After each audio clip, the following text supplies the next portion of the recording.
This is the new Toyota Corolla Cross Hybrid SE.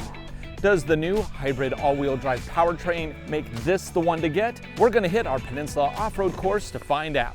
That's coming up right now on Driving Sports TV.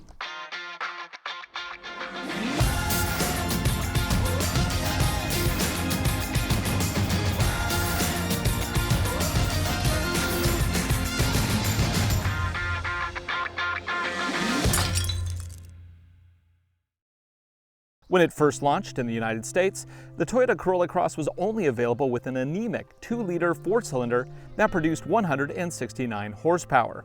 Slow was an understatement. For 2023, Toyota finally gives the Corolla Cross the punch it needs, with a more powerful and economical hybrid option. Under the hood is a 150 horsepower 2-liter 4-cylinder engine, enhanced with electric motors and a small lithium-ion battery, for a total system output of 194 horsepower and more than 200 pound-feet of torque. All-wheel drive is standard on the hybrid models, and it still manages to produce a staggering 45 miles to the gallon city and 38 on the highway, according to the EPA. 0 to 60 is now estimated at 8 seconds. The model we're testing today is a mid-trim SE with some extra options. Prices you see it here, $32,865 US, including destination. We've already produced 2 other videos with the standard petrol-powered Corolla Cross, the first look in Texas, and then we also did a snow video later in the year. So for this one, we're jumping straight into the fun stuff, tackling our Peninsula Off-Road Test Course. The intention? To find out if this all-wheel drive system is good enough to tackle tricky situations, or if it's just wet weather security. First, let's take a look at the tires of the vehicle they included here. Yes, the good old Michelin Primacy tires. These are all seasons and they are designed for excellent economy. This is sized in a 215/65 R17, and I am happy to see that they did fit this with a 17-inch wheel. I hate taking 20-inch wheels over the course. These also have a 65 sidewall, so we got lots of meat to play with here. We're not gonna have to worry about pinching or scraping today. At least I hope not. Okay, so I can't say I'm really excited to be driving the Corolla Cross, but I am looking forward to it because I like it when things improve. And when I drove the Corolla Cross last year in Texas, it was a little underwhelming. So the powertrain isn't the only thing that's new in this vehicle. It even has a new infotainment system for 2023. And it's kind of funny that they launched it with the old infotainment that was in it for 2022. And then 1 year later, boom, we have the new one. And this new one is pretty good. And this is the smallest screen I have ever seen it on. It supports wireless Apple CarPlay and Android Auto, as well as it has navigation if you go for that option. This particular trim does not have it enabled right now. I even get a little charging pad down here at this trim level so I can charge my phone while that's being used. It also supports XM satellite radio, car information, easy setup. It's actually a pretty nice system and I do like it. The one downside is that the reverse camera is pretty dreadful and it doesn't support tracking lines. So that is very basic, a little unfortunate. I was kind of hoping they would have upgraded that. This is our easy crossover off-road test course. We call it Chicken Run because boom, right there, my chicken coop. And what this is going to do is we have a number of bumps and it's going to remove traction off of the front right wheel and the back left wheel, passenger driver. And so what that will require is for the system to shift power from left to right. Now, will this vehicle do it? I have absolutely no idea. They had to have programmed it into the vehicle. And I don't know if it does it because I've never done it with this car. So you and me are going to find out, I guess, if this thing can even do basic off-roading. And basic off-roading is a really good indicator as to how well this vehicle would perform in mud and snow, because those are tricky traction situations as well. And this is kind of emphasizing the worst case scenario. So enough talking, let's get to it. I'm in drive. The drive modes, we have sport, normal, and eco, so I'm just gonna keep it in normal. For now, if we have issues, maybe I'll change modes. There is an EV mode, but it only works at speeds under 25 miles per hour. And right here, I want all the power, so I'm not going to even mess with that. Now for ground clearance, we have 8 inches, which should be sufficient for this course, especially given the short wheelbase of the Corolla Cross. We have had some issues with longer wheelbases on this one. Let's see, I'm just going to crawl over, and what you're looking for is to see those wheels spin when I get up on both humps, and then you want to see how power shifts. If you see the wheels spinning and then stopping their spinning, that means that there's wheel braking kicking in to move the vehicle forward. Okay, here's the spot. So I'm just going to keep the throttle on. I am keeping my throttle in one position. I am not varying it. So if you're seeing the wheels start and stop, that's because of the traction systems kicking in. And it's getting me up and over. Nice. Okay, well, I think we can go on to the hard stuff. So I think it's safe to say that that was pretty functional, though subtle. It was not the extreme kind of wheel braking that I'm used to seeing, especially when you have a trail mode. But that's okay, there's no trail mode in this vehicle, so let's not pretend like it needs to be super aggressive. But now I'm curious, speaking of super aggressive, if this can handle our logging road. Now the logging road we built is a fairly steep climb. It is built out of 4x8 rocks, which is what you see on logging roads here in the Pacific Northwest. This section will, in particular, challenge the ability for that power shifting, and it's also going to see how well the ground clearance does here. Because at 8 inches, we're not at a lot, but it should be enough to get through the course. Okay, let's line it up over here. It looks like spring has sprung. We have all this new growth that I'll have to clear out. That's okay. Let's take a quick look. Okay, so what we got here is, of course, a logging road. It's got rocks. Today in particular, we have a lot of vegetation has overgrown it. Gonna have to come through here with a weed eater, I think. Wow, that stuff clears easy. As always, gotta keep an eye out for the chickens. They usually get out of the way. Okay, so my expectation is that this is going to get halfway up the road, and then I'm going to have to evacuate through the easy route. As always, with only 8 inches of ground clearance, depending on geometry and where I put the wheels, we might scrape on some of these boulders. Hopefully not. Let's do it. So the first thing we're going to hit is the stump from this tree. Well, not stump, but the roots from this tree. They are very slippery. So again, this is like the first real traction situation we got to deal with. And yeah, you can always just ram through everything because momentum will get you through almost anything. However, momentum also can create a lot of damage as you charge forward and run into something that's a little bit bigger than you might have expected. So I am just taking it easy. I'm going to start walking up that rock on the left here. Put the wheel up on it. I want to make sure I don't slam the vehicle down on the frame. Now the crawl ratio here isn't great, but I'm not having issues. So now here we go, back wheels climbing up that rock. Oh, we're just smoking tires now. A little momentum there. Oh, this is really hard because we don't have a lot of traction on the front. Oh, we're gonna get it. Oh, we're right at the precipice. We're almost there. I'm just holding it down. If anything's gonna overheat the transmission, it's that. And it didn't. We're still good. Oop. That's a large rock. Just heard that grind. So I'm gonna keep this throttle in. And I'm afraid we're maybe not gonna make it. I have the throttle all the way down and it is just cutting power. Oh, but I'm still going forward. What? Just when I... Oops. That's a big rock. Let's see what I'm scraping against there, because there shouldn't be a big rock there. Something must have got it kicked up. What am I grinding against here? Oh. Ha! Control arm. Okay, look for that control arm. Yeah. Yeah, that rock just barely hitting that control arm. So moving the whole thing this way. Let's see. So moving things that way. That's right. So if I had a front camera, this would be a lot easier, but I don't. So what I'm going to try to do is put a wheel over that rock.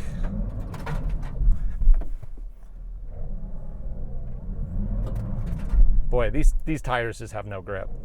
That's really the problem here.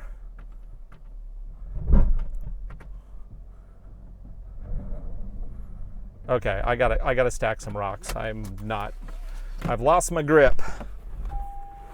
Ooh, tires. Smell that.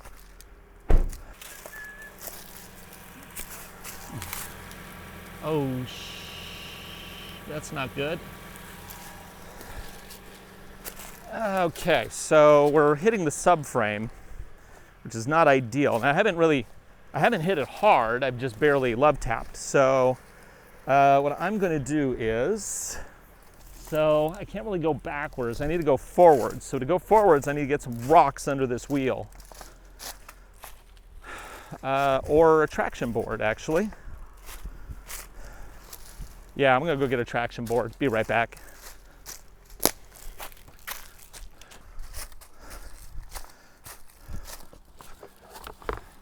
Okay, so I'm basically going to build a bridge for this car to go up. Adding just even a couple inches should give me more ground clearance.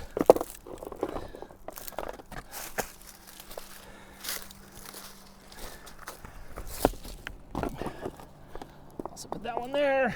Should be good. Can't get a max track under here. That should lift us up high enough to clear that obstacle, because I can't go back. Oh shoot, that shows liquid. I think I hit the oil. Scrape the oil pan. You know, it hasn't lost a lot of oil yet, so I'm going to give this a try. It's just lost a couple drips of oil, so let's see if we can get up and over.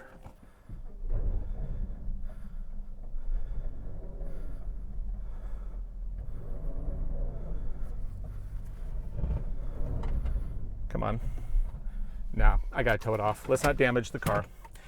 Well, it was doing really good until it wasn't. Because this doesn't have an eyelet, I can't pull it out. I pretty much have to drive it out under its own power. So I'm going to make sure that it still has oil before I start the motor back up. I don't know how, it looks like oil's dripping out the bottom, but it's not flooding. So, but just to be sure, let's check that oil again. Yeah, we still got plenty of oil in there. So let's try to get this off with minimal damage. So the whole goal here is to get this vehicle off of this slope and onto a flat surface so it can be flat bedded out of here. It's not what these Rhino ramps are intended for, but anything to give a little bit more traction to this vehicle. Okay, well, let's try to do this with minimal damage.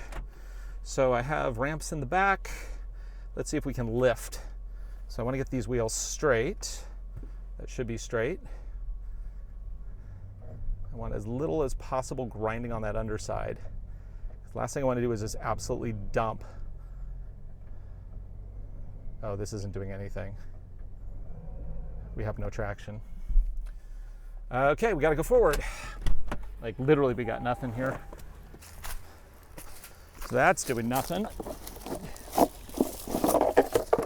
The problem is that we're high centered on the boulder. So this isn't just power shift, this is also enough to lift the vehicle, and we just don't have the grip. Let's use a jack.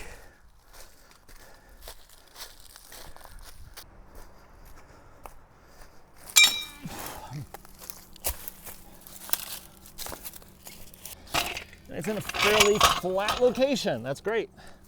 Let's do this. By the way, it's super sketchy to ever lift a vehicle on an incline. Please be aware of that. At least I'm on rocks, not dirt. And the vehicle will slide that way, not this way. Get it off that rock. There we go. Oop, that's shifting. Well, the good thing is I missed all the electrical. Hybrid, it has electrical, high voltage on the bottom. Wow.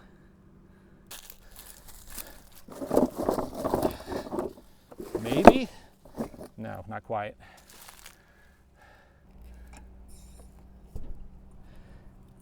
Okay, are we high enough now?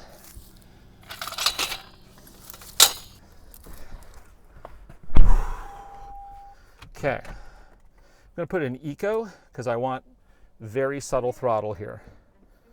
Just go forward, turn off EVA. Real slow. Hopefully we can lift up. See, the problem with these traction-based systems is that they don't really know slow. Not only do they have, oh, there we go. Okay, good. Let's see where we're at. Not only do we have no low range, we also don't have good crawl ratio, and these rely on spin to be able to shift power. So it's always a little sketchy once you get stuck. Okay, we're stopped. Okay, that's good. That's progress. Don't you fall backwards. We're parked? Yeah, we're parked and braked. That's just the slope. Double stack. Hopefully that doesn't rip the front off, but I think it's necessary. And then of course Toyota doesn't let me, it spins so much. Ooh, you know what would probably work is if I ramped it forward. Let's try that.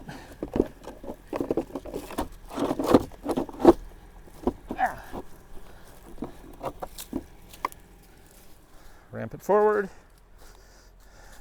I mean, ramps aren't intended for this, but they seem to be working right now, at least until they don't work anymore. If I go straight, that's okay.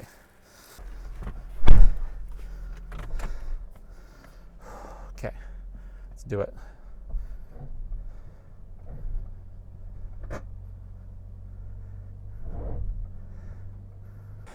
Smooth this transition out, give it a little bit more grip. I mean, the rocks are good, but I'm in eco mode, which should help reduce throttle inputs. Man, why does it have to be so aggressive? It's shifting that power though. Oh, I should have let it go. Oof. Yes, did it. Well, that's great. Let's line it up for the flatbed. Okay, so I do have to say this vehicle did a remarkable job. The ability to get out of that precarious situation, excellent. Now, are you gonna be climbing over boulders with this thing? No. So you now know the limits, and maybe you learned a thing about recovery too in the process. If you can't get to the vehicle, you can't recover it. So sometimes even risking a little bit more damage, let's go ahead and power this off, is not the bad choice. Okay, well, now that we got it up here, I'm gonna check the underside to see exactly what damage occurred, if any. Okay, I know damage occurred, so let's just find out what went wrong. Let's see what we got under there. Oh my God, are you kidding me? Oh my God. Okay, so I did scrape that, and that dripping, you wanna guess what that is? AC condenser, it's nothing. Okay, moving on. Okay, just scratches. And an AC condenser dripping, a lot, because it's hot out, of course it is. Great, well, so this ends on a happy note. For Driving Sports TV, I'm Ryan Douthit. Thanks for watching. Be sure to like, subscribe, and share videos. We make them for you. I hope you enjoy them. Nicely done, little Corolla Cross.